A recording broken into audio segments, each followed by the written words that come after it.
तो दोस्तों कैनरा बैंक ने अपनी क्वार्टर वन के नंबर को डिस्क्लोज कर दिया है। तो चलिए देखते हैं क्या है क्वार्टर वन के नंबर्स के अंदर डाटा क्रॉस में दिया गया है।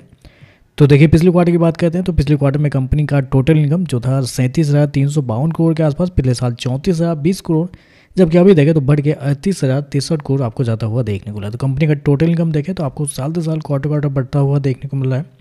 इंटरेस्ट इनकम देखते हैं तो पिछले क्वार्टर में 31,002 करोड़, पिछले साल 28,701 करोड़, जबकि अभी देखें तो 31,002 करोड़ आपको देखने को मिला। तो क्वार्टरली बेस पे इंटरेस्ट इनकम फ्लैट है, जबकि साल दर साल देखें तो आपको बढ़ता हुआ देखने को मिल रहा है।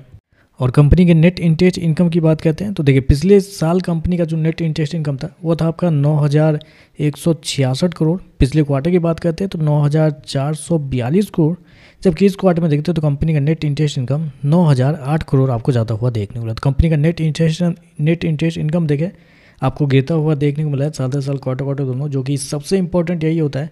यही देखें तो आपको गिरता हुआ देखने को मिला। तो यहाँ पे आपका थोड़े से कमज़ोर नतीजे आपको देखने को मिल रहे हैं। खर्चे की बात करते हैं तो देखिए पिछले क्वार्टर में कंपनी खर्चे 29,069 करोड़, पिछले साल 26,404 करोड़, जबकि अभी देखें तो 29,509 करोड़ आपको देखने को मिला। तो खर्चे देखें तो खर्चे ठीक है, कंट्रोल में आपको देखने को मिल रहा है।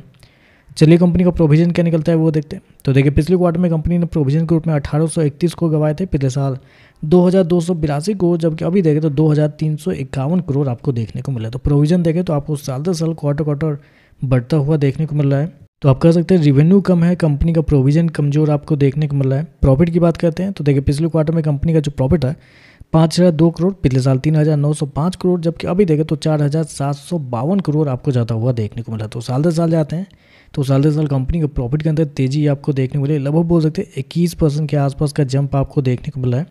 लेकिन वहीं अगर क्वार्टरली बेस पे जाते हैं तो क्वार्टरली बेस पे कंपनी के प्रॉफिट के अंदर लगभग 5% के आसपास की गिरावट है। तो क्वार्टरली बेस पे प्रॉफिट गिरा है, जबकि साल दर साल आपको बढ़ता हुआ देखने को मिल रहा है।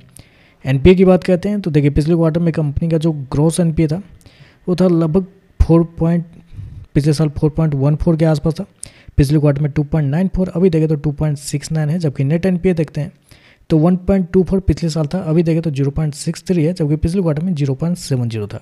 तो एनपीए देखें तो एनपीए आपको अच्छा देखने को मिला, एनपीए के अंदर गिरावट आपको देखने को मिला। और ईपीएस देखते हैं पिछले क्वार्टर में 5 रुपये 52 पैसे, पिछले साल 4 रुपये 31 पैसे, अभी देखें तो 5 रुपये 24 पैसे आपको देखने को मिल रहा है। तो ओवरऑल देखा जाए तो नंबर थोड़े से मिक्स टाइप के आप कहेंगे, क्योंकि कंपनी का टोटल इनकम बढ़ रहा है, लेकिन कंपनी का जो मेन होता है नेट इंटरेस्ट इनकम वो आपको साल दर साल क्वार्टर क्वार्टर गिरता हुआ देखने को। प्रॉफिट क्वार्टरली बेस पे गिरा है, साल दर साल बढ़ता हुआ देखने को मिला है।